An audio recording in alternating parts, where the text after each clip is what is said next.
It's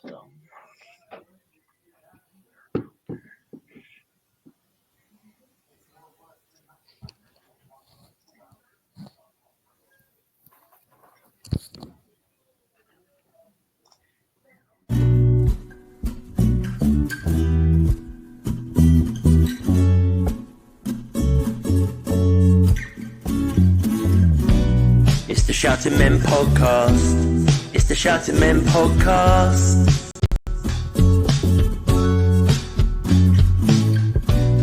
It's the Shouting Men podcast. It's the Shouting Men podcast. Reviews, previews, stories old and new. A podcast about the Gills, just for you. Dedicated to the past, present, and future too. It's the Shouting Men podcast. Go grab a brew. It's the Shouting Men podcast. It's the Shouting Men podcast.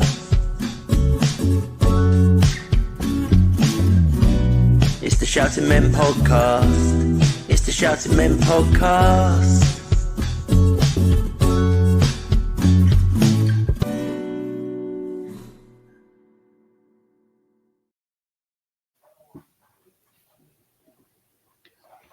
Good evening, ladies and gentlemen, and welcome to episode 4 of the Shouting Men podcast.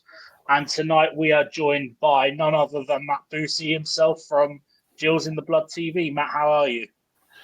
Yeah, I'm all right. Thank you, gents. Appreciate the invite. If we don't talk about this season, it'll probably be an enjoyable episode. We try and avoid talking about the matches as much as possible. We're more about talking about our fans and how dedicated our fan base is through thick and thin. More thin. Well, quite. And as always, I'm joined by David. David, how are you? Yes, not too bad, mate. On the end of man flu. So, getting there. Fantastic. We're doing this sort of... I was about to say quickly, not quickly. We're still going to do it as the same as always. Do you want to start us off, David? I will do. So, Matt, we start every episode with a quick fire 4 questions to just make guests feel at ease and just to kind of have a little bit of fun to start. So, here we go. Burgers or pies? Pies. Seat or stand? Prefer standing, but obviously take a 10-year-old daughter now, so seating as well. Train or coach? Coach. Myself and Ava go on, so I suppose I have to say that. And the big one for me, Bovril, yes or no? Absolutely not. Disgusting. Thank you.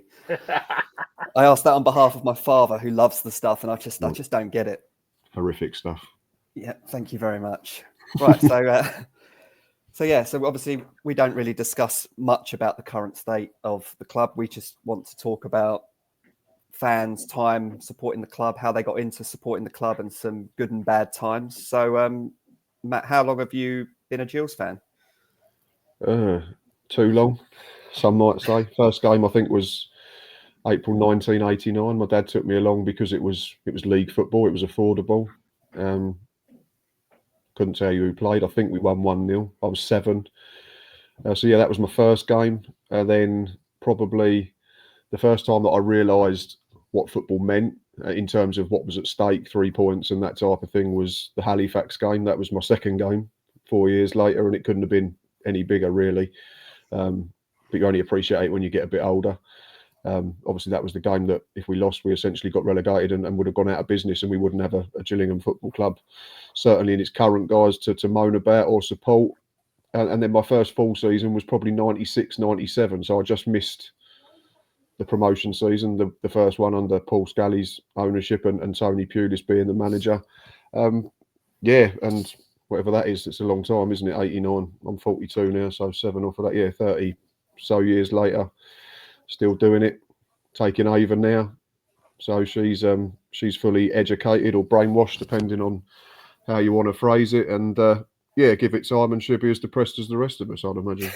So would you say your first real or your your first memory, would you say it was more the Halifax game because of your age, or? Absolutely, yeah. I was only 7 for the Northampton game. Couldn't tell you who played. Couldn't tell you who scored. Halifax, like I say, was the first game where we knew there was something riding on it, just because of the enormity of the crowd. It was a huge crowd that day. I think we got tickets through like my primary school, so we were stuck in what they called the family section of the old Rainham Terrace. So as you look at it now, it would essentially have been under where the piano bar is, and it was just, I don't know, I'm not even sure if it was actually like segregated properly from the rest of the support, but apparently that was the family section. We was in there with a load of school teachers, and we won 2-0, and yeah. And you look back at it now and you realise just what an enormous fixture it was for the football club. At the time, it was just brilliant. We've won 3 points, not getting relegated, that type of thing. But when you sort of investigate a bit more as you get older and realise what the severity of the situation was in terms of the financial side of things, it's probably one of the most defining moments in the club's history. Definitely. And do you think you were hooked straight away from then? Yeah, probably, because I was naive and stupid as a kid. Was your dad a Gillingham fan, or was it just Dad follows Spurs loosely, but he doesn't go to games. He's never been like an attender of football matches. He got me tickets for like Gills Sheffield Wednesday in '95 when we watched Chris Waddle score an absolute belter and Kevin Pressman get sent off after a few minutes and that type of thing. He queued up for that because he knew I love football, but horse racing's always been my dad's sport, so I follow horse racing as well. But yeah, if it was a straight choice between the two, Dad sits on the sofa watching his horses fall over, and I go to the Gills and watch our players fall over. Spurs and Gills, glutton for punishment. I must have been terrible in the womb. I'm just looking at the attendances for the 92-93 season, and they were. I think our school doubled it. To be fair. Yeah. So the previous game was against Scunthorpe at home, which was a 1-1 draw. 3,854 turned up to that game. And then the Halifax game, which we won 2-0, the last home game of the season, 7,151. That's standing as well. I bet that probably would have looked empty with standing as well, because everyone kind of clumps together, didn't they? So I don't know if I remember rightly. Obviously, it's a long time ago. It felt like packed right in that, even in that family section in the corner. So I'd imagine the Rainham men would have been fully sort of, I don't know, sardines, that type of thing. And obviously it was the old main stand that only sort of ran sort of halfway inside each half in the middle. I remember like just thinking back to when I first went, the ambulance used to have to come into, so if you're sat in the Gordon Road stand, the ambulance used to have to come in to the left of the main stand. The away fans were in the corner essentially where the tunnel is now. The town end was obviously Gills fans all the way across, and it was crumbling and falling down. It was like that. But it was brilliant. And the Gordon Road side of the ground had the dugouts over there when I first started going. Managers had to come out and walk across the pitch. We've all seen the 95-96 DVD, like managers getting sent off and having to trudge across the entirety of the Priestfield pitch and getting shouted at. You used to have players, fans would sit on top of the dugout. Like they'd literally sit on top of the dugout and you could hear everything that Tony Pulis was swearing.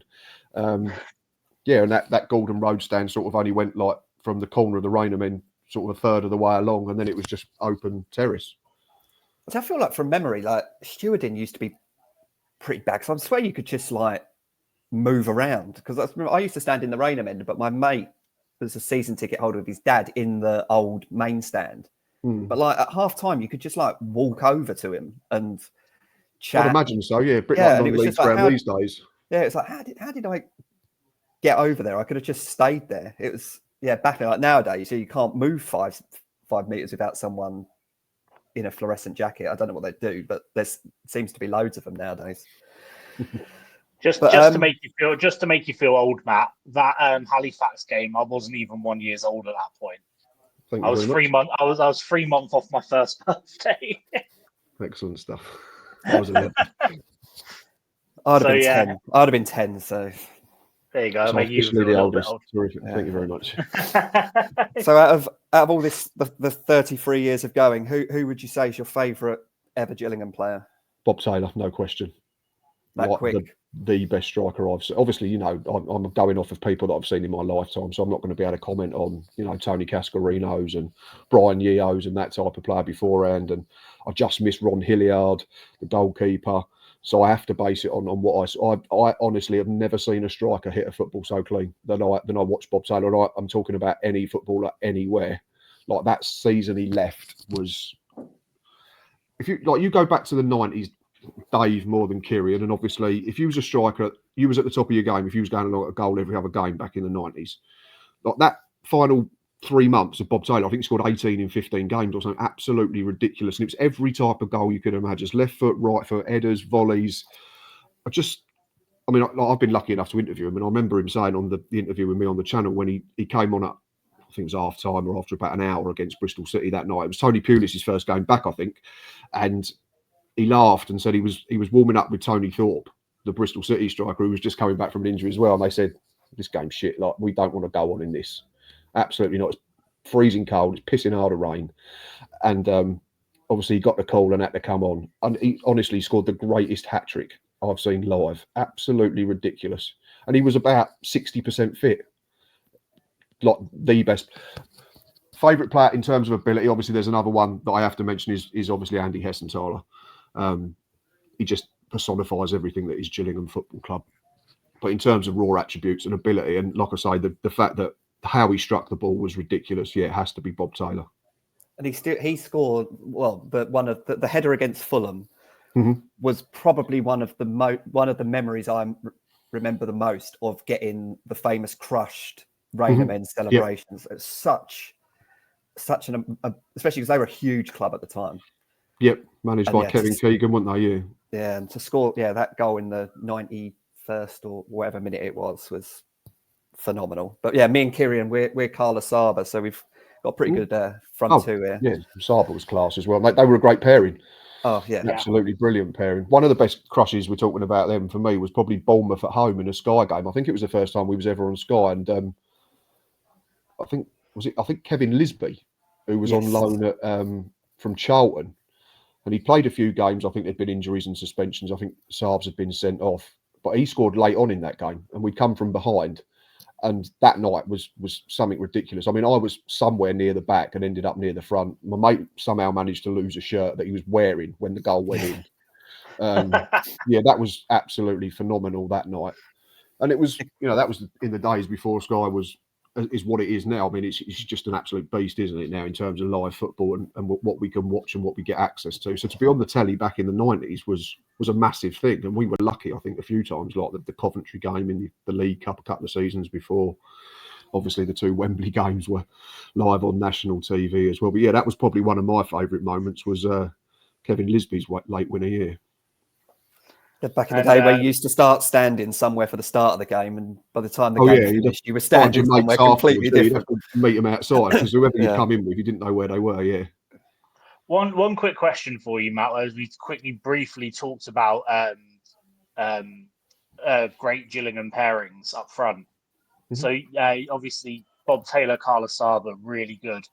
But who would you who's your favourite pairing? Out of Bob Taylor and Carla Saba, or Cody McDonald and Akinfenwa? It's not even a contest for me. It's Taylor and Saba. We're absolutely phenomenal. Yeah, okay. In a team that, and if we just didn't have enough of them together, like I think we got a season and a half because Saabs got injured after the first playoff final and came back late the second season. But it would have to be them two for me, just because of the sheer volume. Don't get me wrong, Cody and Bayo were brilliant in terms of what they did for the football club, but in terms of sheer numbers, and it's my era as well, Kirrien. So that's I'll always go back to that sort of mid to late 90s through to the championship years as being, it was the greatest era as a Gillingham football fan, wasn't it? We've only ever been out of the bottom two divisions for 5 years of our existence. So I'm always going to sort of hover back to that era from sort of 95, 96 up to probably 2003. Yeah, whereas for me, I know of those two and I've seen clips of those two, but for me, my era would be Bayo and Cody. Of course, yeah. And although I would still say I would agree with you still on Carla Saba and Bob Taylor being the greatest pairing in recent history. That's it, and then there'd be others. People that go, if they're slightly older than me, will say people like Cascarino or Steve Lovell or Brian Yeo going back further. We've had plenty. It's like when you look at it and you actually take the time to sit down and look through a list of players, we've been fairly blessed for a team that's predominantly League One and League Two. Yeah. But obviously, for every good one, there's a load of rubbish as well, isn't there? Oh god, just a quick stat. Bob Taylor averaged a goal every 2 games. No. Yeah, averaged a goal every 2 games for Gillingham in 98-99. Yeah, and then it was 99-2. It was the season after where I think his last 15 games he was going over a goal a game. It was something astonishing. There was about 3 hat-tricks. It was daft. Yeah, it was getting ridiculous in the end.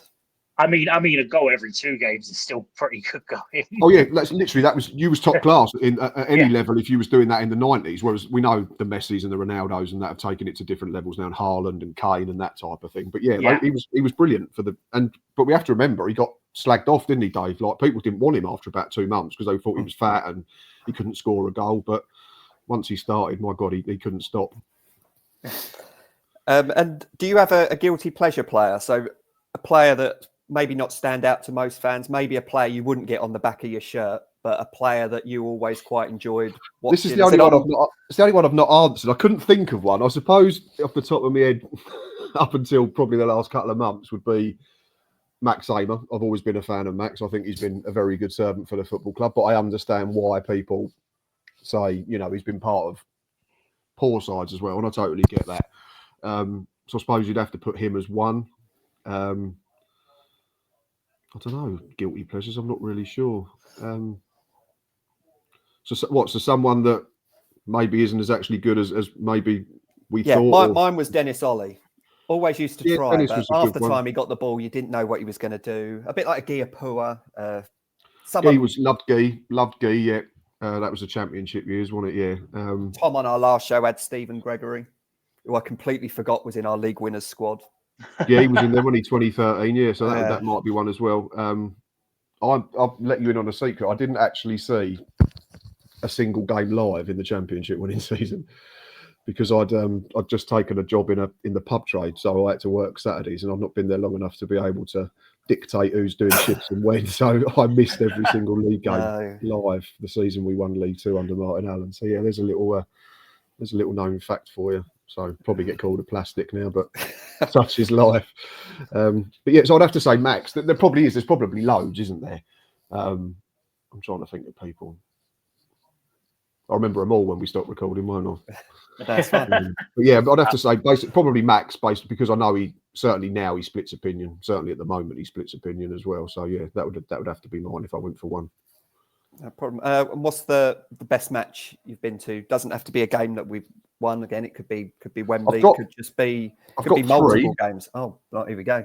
I've got Man City at Wembley for the occasion and what it was. I think still the highest attended playoff final at that level, 79,000 or something ridiculous. The Gallaghers were there. Like, it was just absolutely nuts. And because it was our first time, it was new and it was exciting. And I've always said if you put the Wigan result with the Man City day out, you'd have the perfect football day. But obviously it doesn't work. I would still love to have known how we would have got on if we had gone up with Asaba and Taylor up front in the championship, because we were good. The thing we don't know. We were good without both of them. But then Saab wouldn't have been fit. If we'd gone up the season, we were 2-0 up. Saab would have missed most of the season because he didn't come back until I think well after Christmas, because he had groin surgery straight after the City game. But yeah, one of life's little questions, isn't it? I suppose we certainly looked better equipped when we did go up. So sure. The Wigan game has to come into it as well, because we righted the wrongs of the year before, albeit it weren't so much of a day for atmosphere because Wigan didn't bring any fans really.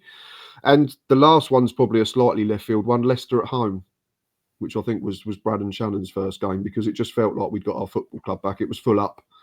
Atmosphere was brilliant. Everyone was happy and smiling and getting on. And yeah, just that reason, it felt like we'd got our football club back after so many years of struggle under Paul Scally at the back end of his tenure. And we all thought we was going to be promoted within 6 hours or 7 hours and win the Champions League within a year. It's not quite worked out that way. But no, that would be my three, the 2 Wembley games and then Leicester City, certainly in more recent history.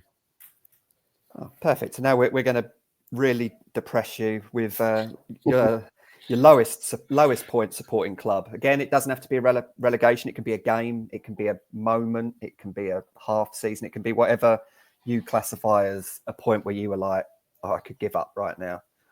I think we've seen, certainly in my time going, I think I've been lucky enough to see 4 promotions, if I've got that right: 95, 96, 99, 2000, 2008, 9, and 2012, 13, albeit just on the TV, unfortunately, that one.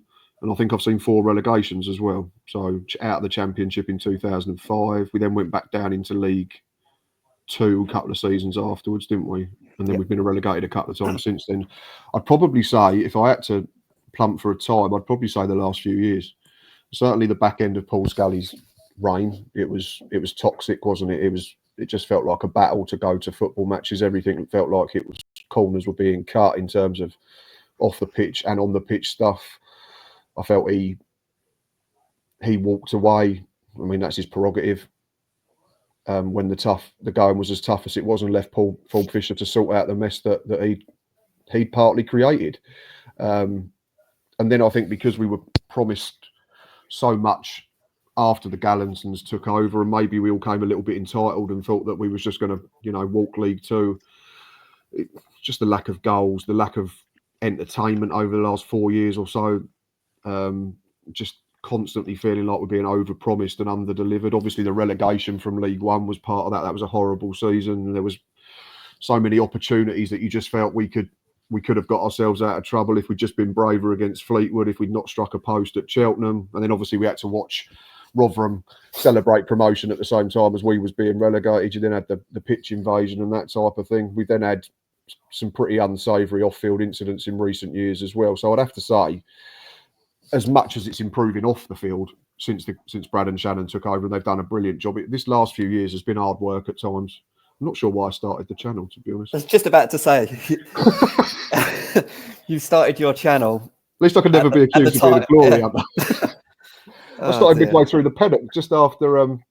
That was as Ady Pennock was being appointed. I must be absolutely. That was mine. That was absolutely awful, and I feel really bad because I know Ady Pennock relatively well through. I played cricket with Ady and obviously growing up, he was part of our Gillingham, and that was just absolutely abysmal. That period. It wasn't fun, was it? But no. My point is, we knew we were crap then.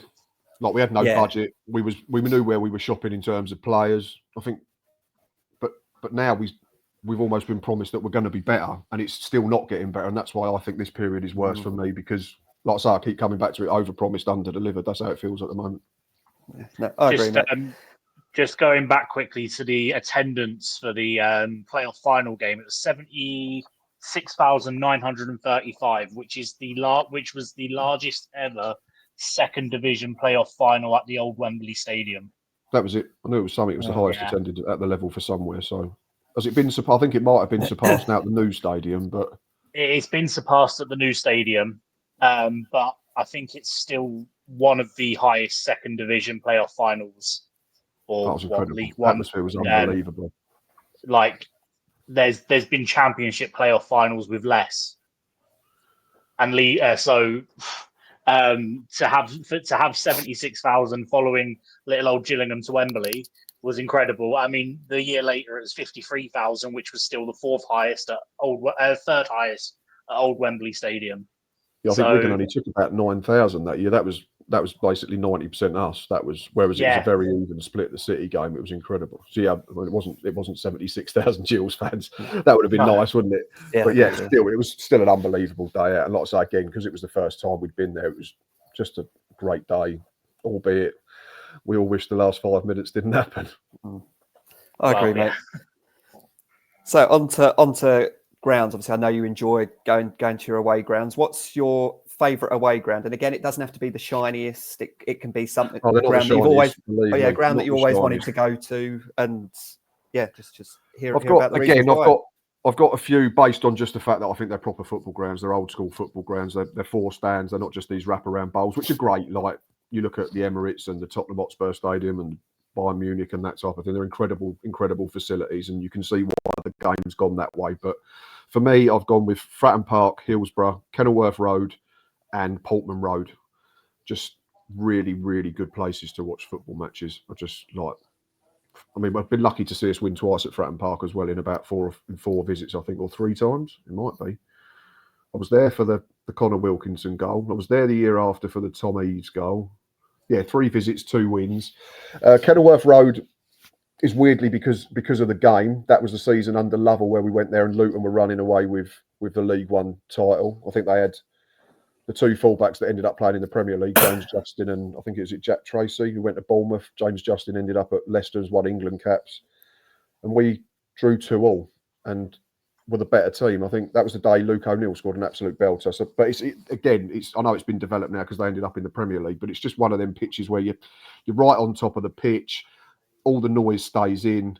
And then for one of Dave's shiny stadiums, the stadium like that always stands out because we were good that day under Steve Evans. We drew 2-2. Mika Mandron was by far his best performance in a Gills shirt. And it was the last game we got to watch live before the COVID pandemic took over and everything was shut down for the best part of 18 months and we couldn't go to football matches. And I mean, I've happily spoken about mental health and that type of thing plenty of times. And I struggled the back end of that year and ended up having time off work because of it, because you just couldn't do anything that you had as a release. But so that game always stands out, stadium a lot, and it's a proper football ground as well. I know it's one of them more modern stadiums. It's almost like a mini Old Trafford is how I like to describe it.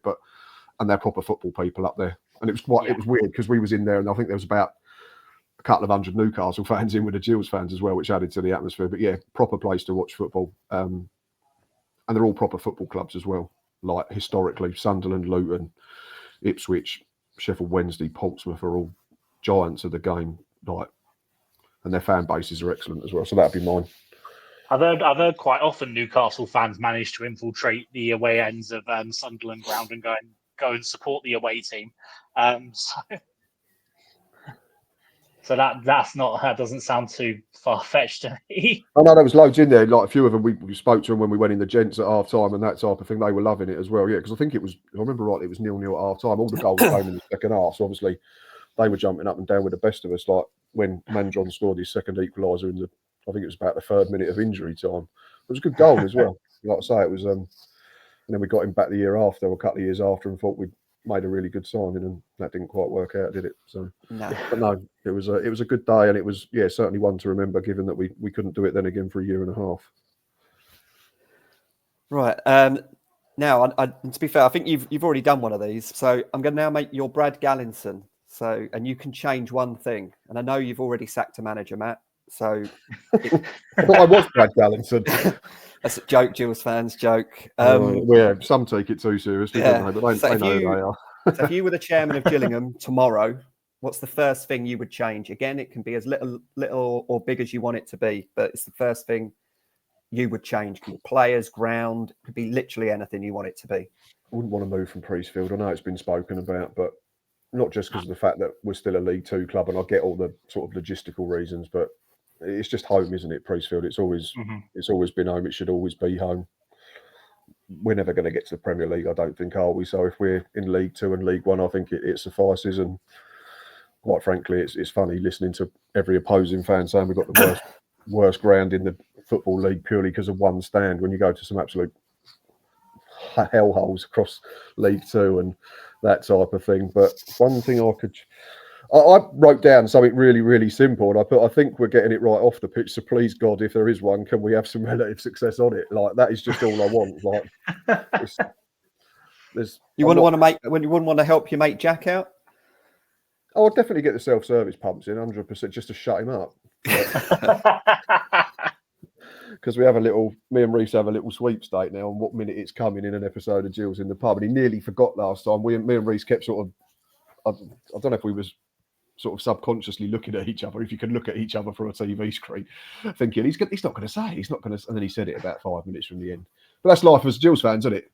Like, you're enjoying it for most of the time, and then you get let down in the last few minutes. Like, that's exactly what it should be. So, but no, I just want the on-field stuff to catch up with the off-field stuff. I agree. And what makes Gillingham different to other clubs in your eyes? Well, we're the only league club in Kent, so that's the obvious one. Our away stand, I think, sponsored away stand seems to be the most talked about. Yeah, they were. What are they now? 50% strike rate. It was a shower seal. They were 100% after the Port Vale game, weren't they? But Yeah. you have to take what you can get given the current run of form. I suppose they're the two that stand out. Only club in Kent that plays in the Football League. Best away stand in the entire world. Yeah. It's got to be the most permanent temporary structure in the history of man, hasn't it? I think it's been there for 21 years. I still think it should be listed. Definitely, something should definitely happen to it. I'm not sure listed is the right word, but yeah. I mean, it might be listing. Yeah, I know. I agree with all of that. Especially going back to like not leaving Priestfield. I don't think we should be leaving Priestfield. It's home. I've always known it as home. Everyone that's alive that's a Gills fan has always known it as home. Yeah. And it'd be almost wrong to put it anywhere else, wouldn't it? So yeah, exactly. And like I say, from a financial perspective, we're not in a position where we need to leave, are we? We're not. We don't fill it up. If we got to the Championship, then maybe it could be considered. But yeah, I'd certainly do it with a heavy heart if we did ever move away from where we are.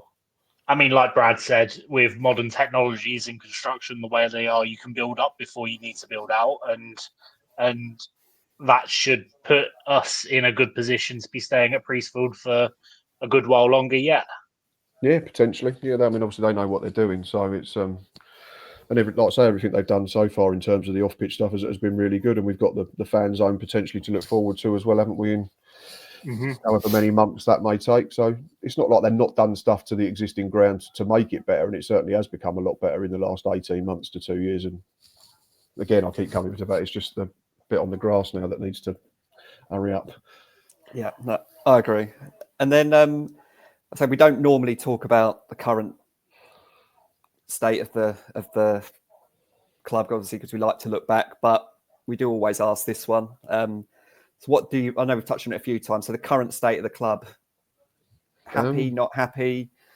See, a lot of stuff at the moment with concerns of lack of, and I saw you ask Joe the question the other day about the lack of football people in the club. The more and more the current run goes on, the more I'm starting to lean towards seeing it as a problem. Do you see any issues that you'd like to see changed or concerns you've got? Well, yeah, I mean, the ultimate thing is it's not good enough at the moment, is it? Regardless, I'm running a poll at the moment on X, aren't I?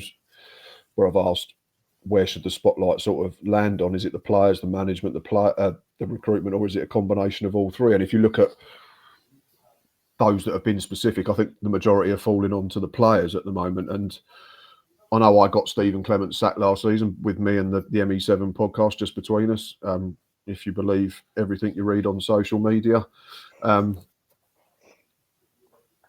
these are, and then people are saying to me, well, why was it Stephen Clement's fault and why is it not Mark Bonner's fault? But I've been critical of Mark Bonner, certainly in recent weeks. I think his team selections have become confused. I think his substitutions in some games have become confusing. And that comes out of potentially overthinking stuff because you're struggling, you're so desperate to get things right that you invariably then get more things wrong.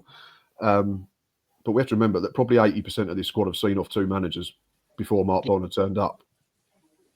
I mean, if you go through it in squad number order, Glenn Morris has played for all three. I'm not saying who out of these players is to blame more or less than other ones, but if you just go, Glenn Morris has played under all three managers, Ramo Hutton's played under two, Max Clark under all three, Conor Masterson under all three, Max all three, Coleman all three, Jack 1, Armani 1, Josh 2, just about, with all his injuries, Johnny all three, Aaron, Rowe, not really even one yet, just about, Ollie all three, like the list goes on, Robbie McKenzie all three, and there's some of these that even go back to the squad under Steve Evans and then Neil Harris that got relegated out of League One. So I can understand why people are starting to say and lean towards the players, because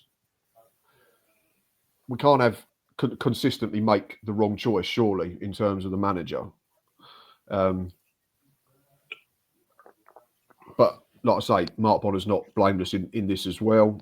In terms of recruitment, I think Joe was quite sort of forthright and open with what he said. He tends to stay away from the football side of that point of the process of the transfers. He's more to do with the financial side and making sure that the budget's correct. So I don't think Joe Comper being managing director is an issue per se. I think he's in terms of who's identifying the players and then saying these are the ones we should sign, I think that's down to Andy and James and Salim, I think it is the other guy, and then obviously Mark Bonner as well. And then we've obviously got someone coming in. Joe wouldn't disclose it in the next few weeks to be like a Northern-based scout to replace Kenny Jackett indirectly. So I don't think we've got insufficient football people in that sense.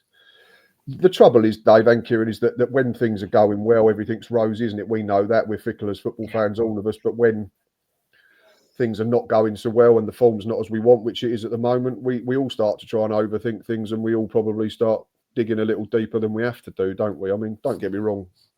I've said it a couple of times, like, when does a rough run of form become a crisis? I think we're pretty close to that now. Like, it's 4 wins, 4 points out of 27.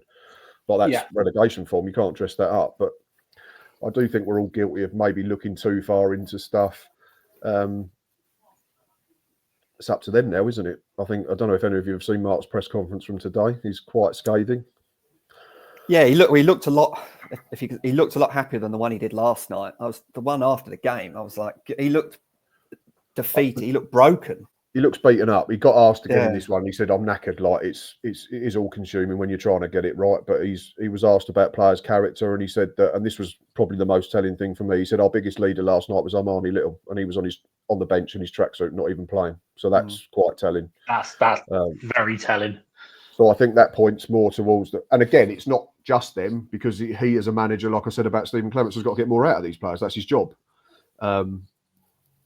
But for me, there's a real issue with terms of leadership and characteristics and just basic minerals when the going gets tough. Do you think this is a downside, and this is going to contradict so many things that I've said before about offering players contracts at this level that are too long for this level? Because for years and years, Gills I've always said, you'd never get a Gills player on the back of your shirt because they only sign 1-year contracts, and before you know it, they've gone. We've got a little bit of money, started to offer some 2-year contracts and 3-year contracts, and players have just got a little bit comfortable rather than fighting for their next contract. Do you think that could be an issue, or am I overthinking things? It certainly could be. We don't know that, do we? We can't answer that. No. None of us three here can answer it. No fan can answer it. The only people who can answer that are the players, the ones that have got the contracts. But I think there's a degree of truth to that, in the sense that we all know we had to overpay and give decent contracts to players that came in to help us stay in the Football League. January 2023, I'm talking about Ollie Hawkins and Timmy Dieng and Tom Nichols, Glenn Morris. And that's not a slight on them. That's just the nature of the beast when you're trying to persuade a player to leave a team that's fighting for the playoffs, in Ollie Hawkins, George Lapsley as well, and say, right, come and play for a team that's bottom of the league and 6 points from safety. You've got to give them an incentive. You've got to dangle a carrot. And almost a dead cert to go down at that point as well. Oh, exactly. So, that's what I mean. So you've got to dangle a carrot that persuades them to leave a team that's, trying to get out the division at the other end of the table. So I think there's probably a case of it for there. Johnny Williams hasn't worked out, has it? I'd imagine he's one of our highest earners. Scott Malone last season, jury was out on whether he was successful or not. He done all right, but did he do enough for a player coming out of the Championship? Maybe not. Joe, I think, was sort of alluding in his chat with me to stuff that was done at the back end of the previous regime, where maybe corners were cut. But again, it's all guesstimating and surmising, isn't it? We can't judge unless you get a manager in, like Mark Bonner comes in May, and all the players go, and Mark Bonner gets all his players in that he wants.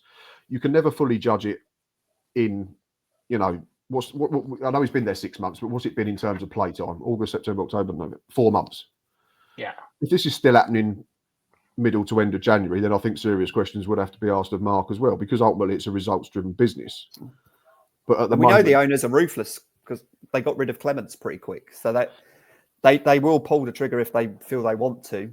But yeah, I'm a bit like you. He's got to have a bit more time, but I don't think there's much time. He's had, one window and a pre-season. I get that. He had more than Stephen Clements. But if we forget for a minute Mark Bonner as the replacement for Stephen Clements, was the decision to sack Stephen Clements right or wrong? I would still say it was the right decision, given the fact that they're below us in the league now. The Barrow fans have fed up of Stephen Clements already. you listen to his interviews, you listen to fan comments, it's exactly the same as what we were saying about him as a fan base. But you have to judge the replacement as well. And I think the jury's still very much out on is Mark Bonner the right man, because, as I said, it comes back to the fact that you have to win football matches these days. And the game's very short-termist, isn't it now? It's not like back in the 80s and the 90s where we all hear about Alex Ferguson was saved by that FA Cup win 4 years after joining United, and then he went on to just dominate the world of football for years and years. The game's changed. The game's not like that. I think that's the same on the pitch as well. I don't think captains are the same as, because we see on social media at the moment about, you need like a Dave Martin type or an Andy Hesson. I don't think them type of players exist anymore. I think the game's changed. I don't think you get shouters in terms of captains. That's not me saying Maxime is the right man. I've always been a fan, but if Amani Little was to be captain moving forward, I'd have no issue with it at all. I think Max... You don't hear away captains either. That's what I mean. It's an indictment of the game now. I think it's changed completely. There's a lot more around mental health. So I think the way players approach each other and talk to each other is slightly different. I might be miles wrong. That's just me it's me guesstimating, but you don't see like Tony Adams types anymore, or Roy Keanes like you used to get back in the 80s and the 90s. The game's very, very different. That was a long answer. That was a long way to say that we're a bit shit and I'd rather it be better, wasn't it? Yeah, filled out some time, so it's fine. Yeah, well, hopefully we'll move on to a better point now. For all those that have listened to all of these, we're going to ask Matt for his Fab Four, so his favourite player in each position. And at the end, me and Kirrien are going to try and put a team together based on everyone's Fab Four. At the moment, we're struggling in midfield at the moment because everyone's picking the same midfield player. We don't know who Matt's going to pick, but he could either be doing us a favour or he could. I've already mentioned him, so there might not be a surprise, unfortunately, boys. Certainly for midfielder and striker. We could just be playing one in midfield at the end of the season. But yeah, so Matt, goalkeeper. Vince Bartram for me. Came in from, he was at Arsenal as a kid. He had a great grounding. He was understudy to David Seaman. Bob Wilson was his goalkeeper coach. Again, I'll make myself sound old, but he was a goalkeeper in the truest sense of the word. Like now, they have to be able to play out. They have to act like sweepers and have to distribute the ball with their feet. I'm of an era where goalkeepers were meant to stop the ball going in the net behind him, and he was absolutely fabulous at doing that. One of the best shot stoppers I've seen. He was huge. He was vocal. He was commanding. And he was a goalkeeper that was in essentially the most successful period of our existence, and that was the 2 Wembley appearances. Albeit it took him 2 attempts to get there after his best man ruined his day. But yeah, I mean, I've been lucky. I think, to sort of go off on a tangent, I don't think we ever really have bad goalkeepers. I think if you ask any sort of Gills fan, wherever they grew up, we've always been quite fairly blessed with goalkeepers who've been a decent standard. Yeah. So like Kirrien is younger than us, so he's going to say like Stuart Nelson, that type of thing. I think if you go a bit beyond that, Jason Brown, who went to play in the Premier League, me and you will say like Bartram or who else have we had? I'm trying to think that sort of in-between period. Stannard was before that. Stannard, Jason Brown, Simon Royce, 2009. Nels came in, won the title with us, was brilliant for a few seasons. Even Glenn Morris was our understudy back in like 2015, 16 and stuff like that. So keepers for a little bit. Yeah, went on, had a great career, still playing at the top level in the Champions League and that type of thing.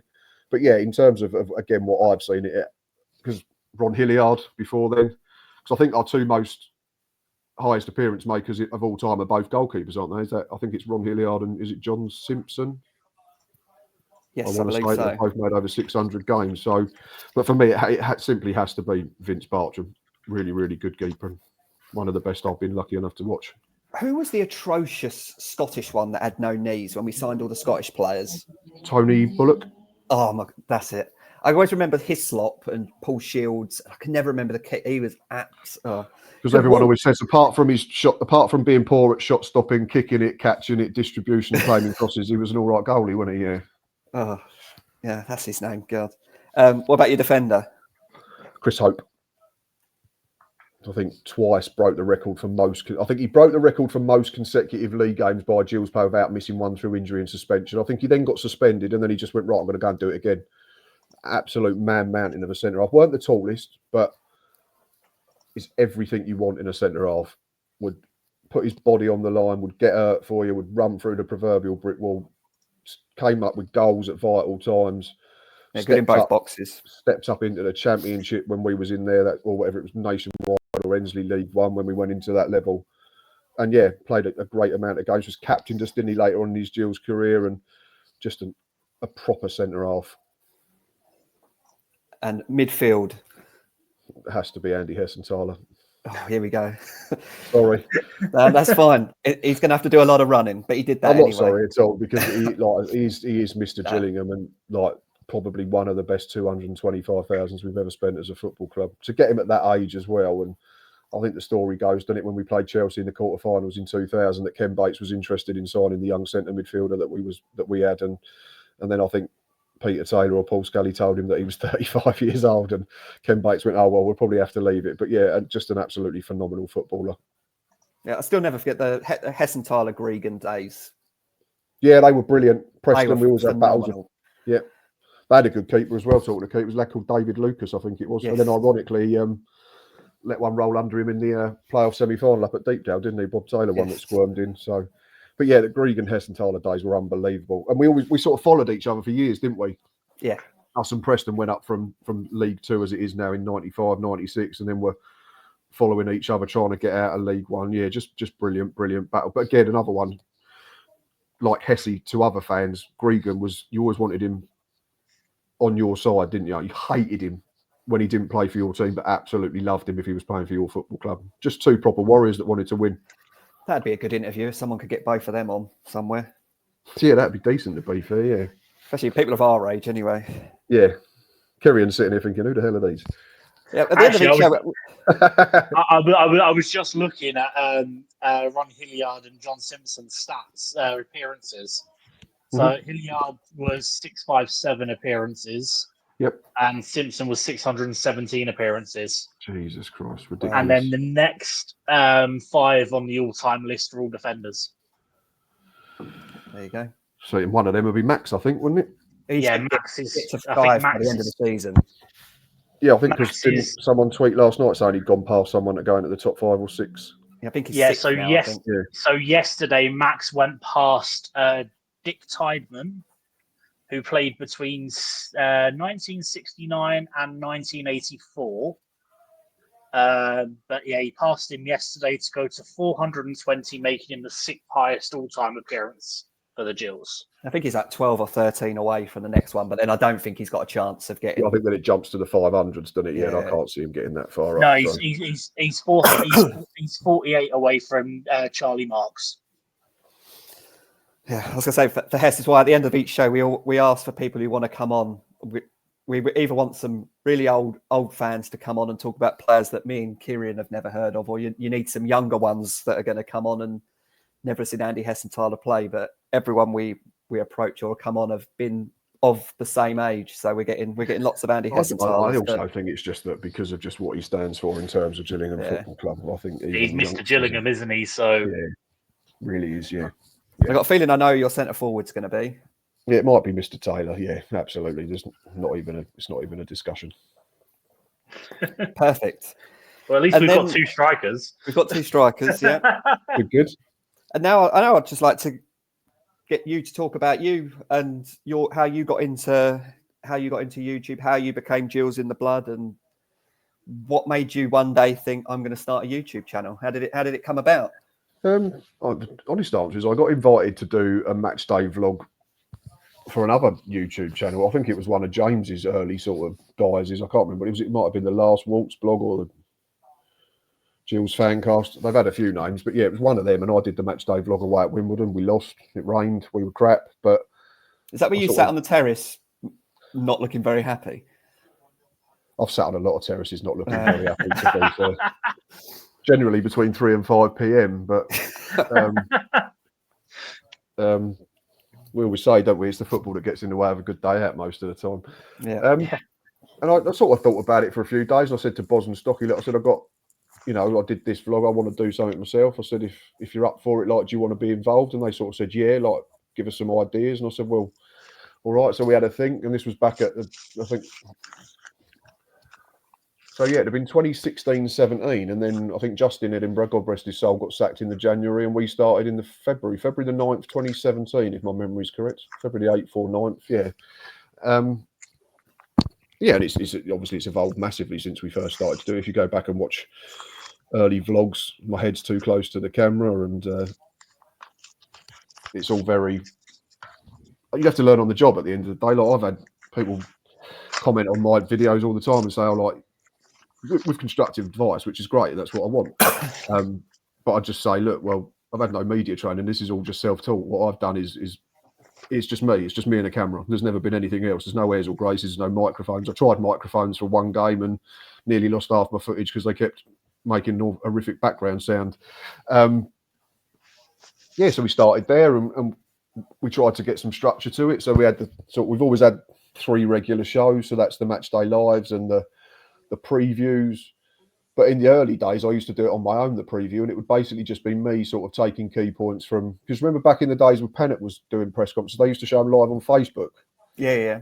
So I used to sort of watch them live and take notes, and then I'd do the key points from them for anybody that had not watched it. And then COVID sort of changed everything, and we all had to talk to each other online, and StreamYard and Teams and Zoom all became massive. And probably the biggest silver lining to happen out of the pandemic was that we started getting opposition fans on for the preview shows, and then Reese came on a couple of years ago as a co-host for the match day review show. We moved that from a Monday to a Sunday night because we felt that it was still fresh in the memory, the game.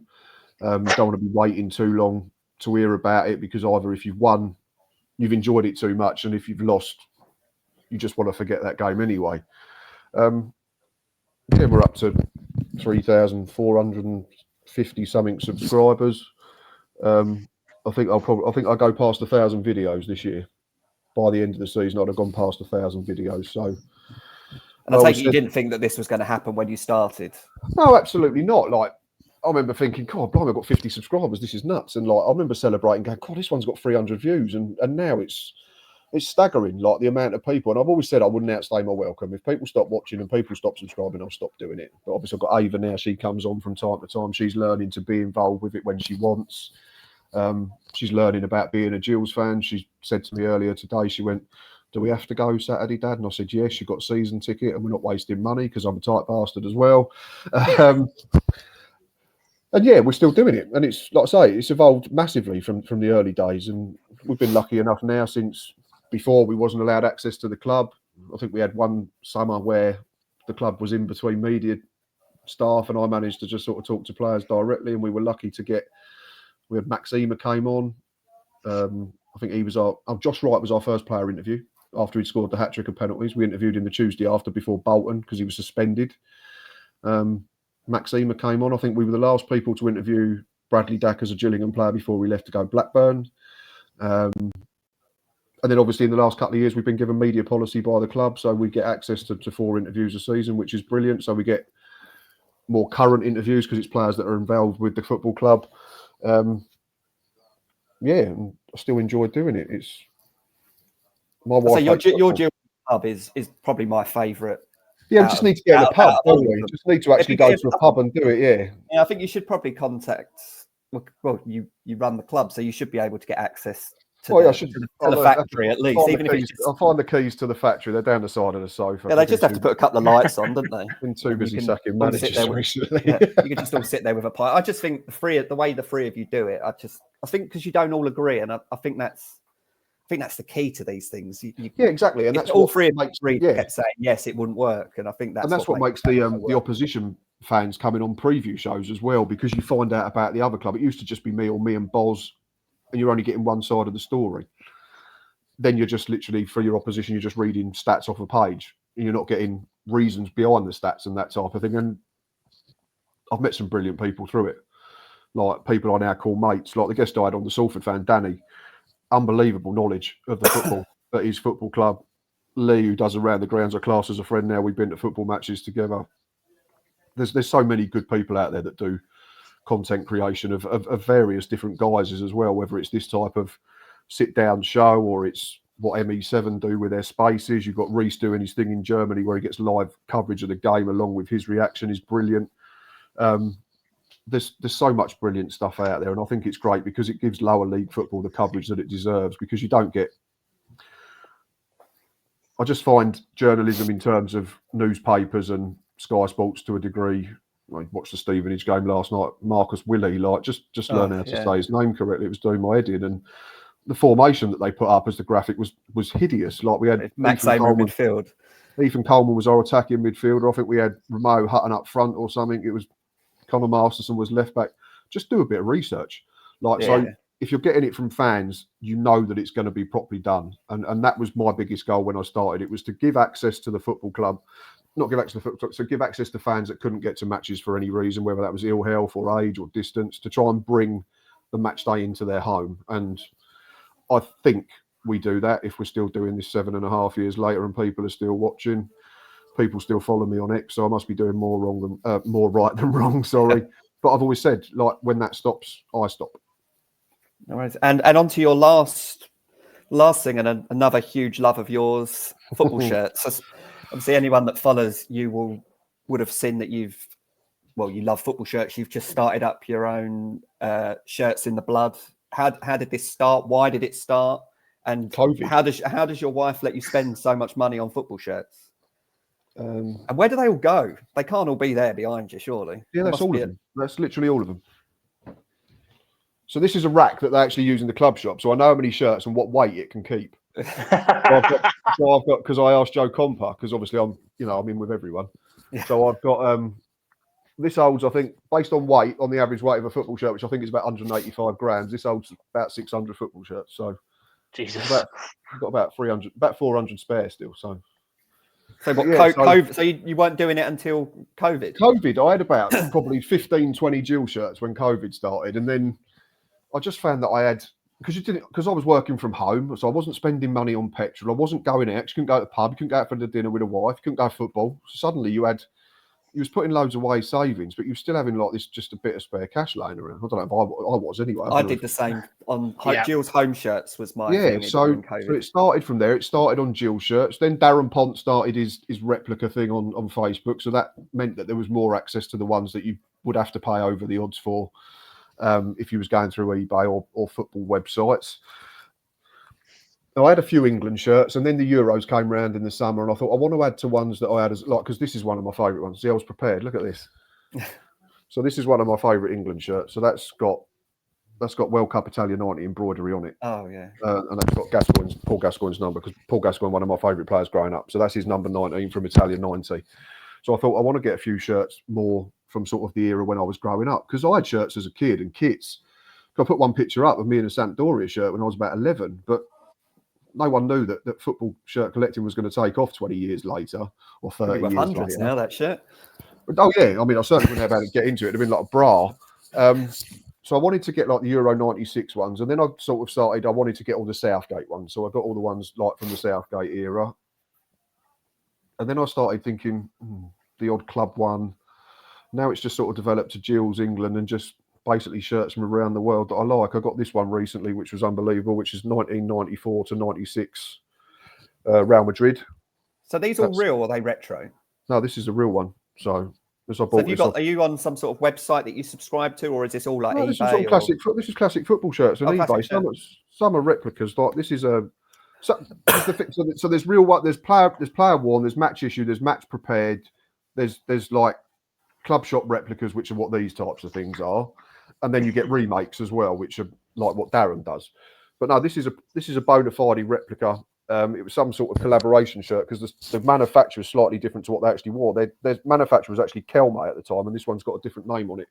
But you can see it's because the collar's like massively faded compared to the shirt. But I was to say, had a really nice. I think it was a Lazio one I saw. Lazio was the sponsorless one. That's up there. That's that one. Yeah, that's a nice one. Sponsorless one. But yeah, this is a replica as well. This one, because you're not going to find this like for anything less than remortgaging. That's a 95, 96 Boca Juniors one with Maradona print set. So that's a replica.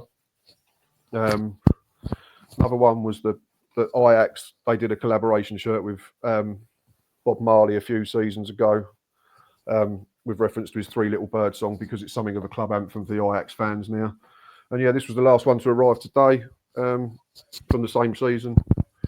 I think if you're a shirt collector, you've got to have an Ajax home shirt, haven't you? So yeah, where do you see this going? Have you got a target or? No, not really. No, it's not something. People have said to me, "Why don't you do like a channel about it?" And I thought, well, I don't think you need to, because Your Instagram's enough, isn't it? Yeah, I think so, because I think it's the type of thing where the picture tells you the story anyway. You can put some information to it, but obviously the main ones are all the Gills ones. Like this one is the one shirt? That one obviously for what it means. That's the